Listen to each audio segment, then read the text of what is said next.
HearWire.com. I'm Owen O'Malley, and we are at Pitchfork Festival 2010, and we're with Charles Spearin from Broken Social Scene. Thanks for joining us. Hi, Owen. Thanks for having me. So, is this your first time playing at Pitchfork, or have you been to the festival before? I think we were here 5 years ago or 6 years ago. No, it wasn't 6 years ago. It was 5 years ago. 5 years ago. And it was very much like this, very hot. So I read that the newest album was partially recorded in Chicago at Soma. Is that right? So, what was the experience recording with? Was John McEntire from Tortoise, right? How was that different from recording previous albums? Most of the band have been fans of John McEntire forever. I think back in the 90s we would listen to pretty much anything that came out on Thrill Jockey Records, and we were just huge John McEntire fans, so it was really an honor just to be with him. At first we were kind of starstruck, and it felt a little silly being there with him, talking to John fucking McEntire right beside us.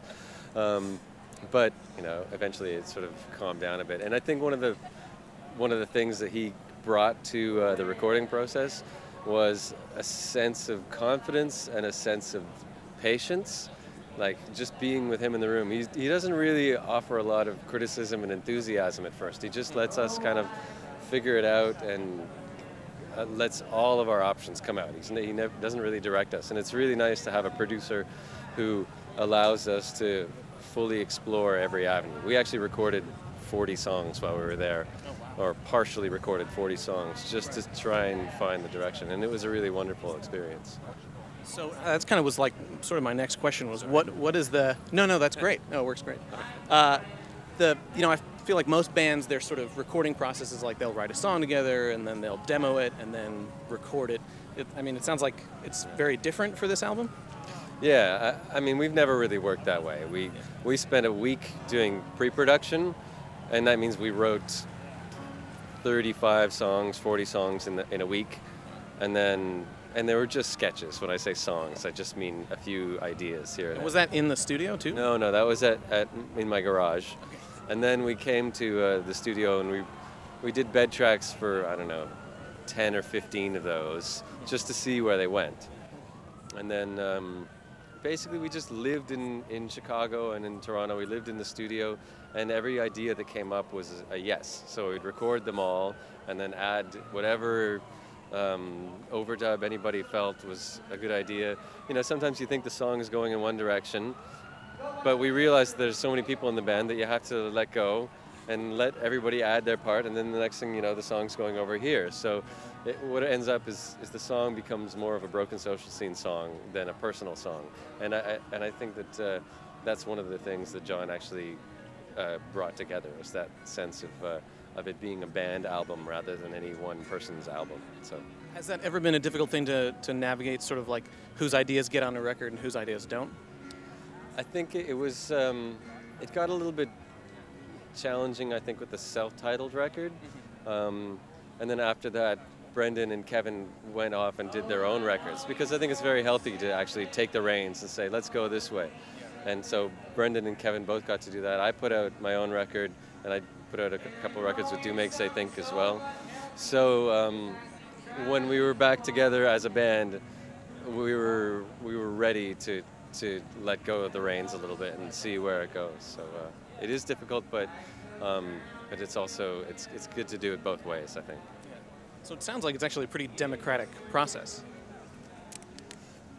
I don't know about the politics of it. It's I think it's healthy. That's all I can say. We don't vote. We don't vote. If somebody hates it, then we don't do it. Have like a series of candles that you just snuff out. There's no committees. Yeah. It's more of like a family than it is a political system. Yeah, right. Has that evolved, like sort of like over the course of the band's existence? It hasn't strayed very far from that family attitude when we began. Nobody's ever really told anybody else what to play except for the self-titled records, and even then it wasn't so much telling everybody else what to play. It was more one person was saying yes or no. And it's always been kind of a community effort where everybody's opinions are I don't know what to say. We're fans of each other. We all love each other's music.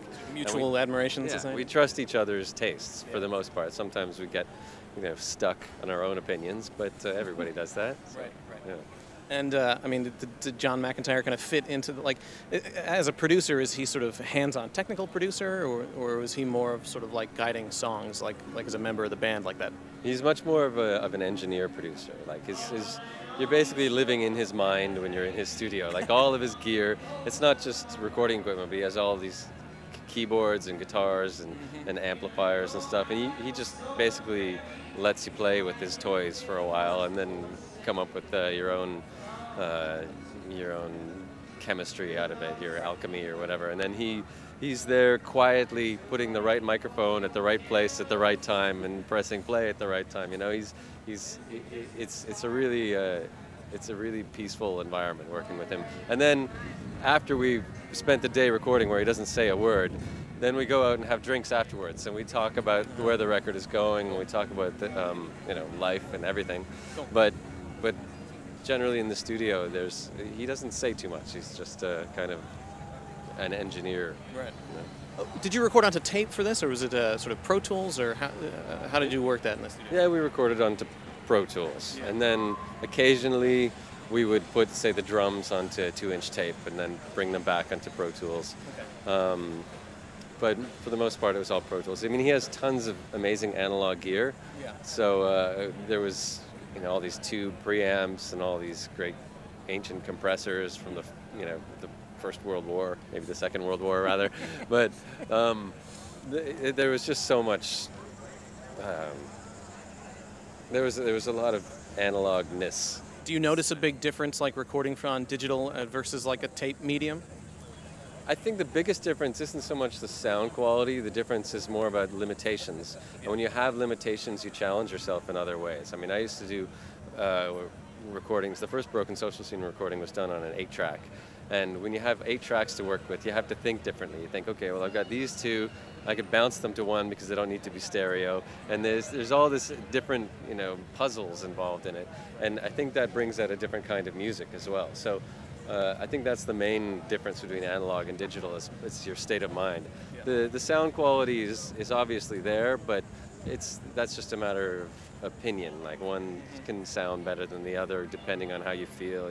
Like sometimes I like the crispness of digital. Sometimes I like the shimmer of analog.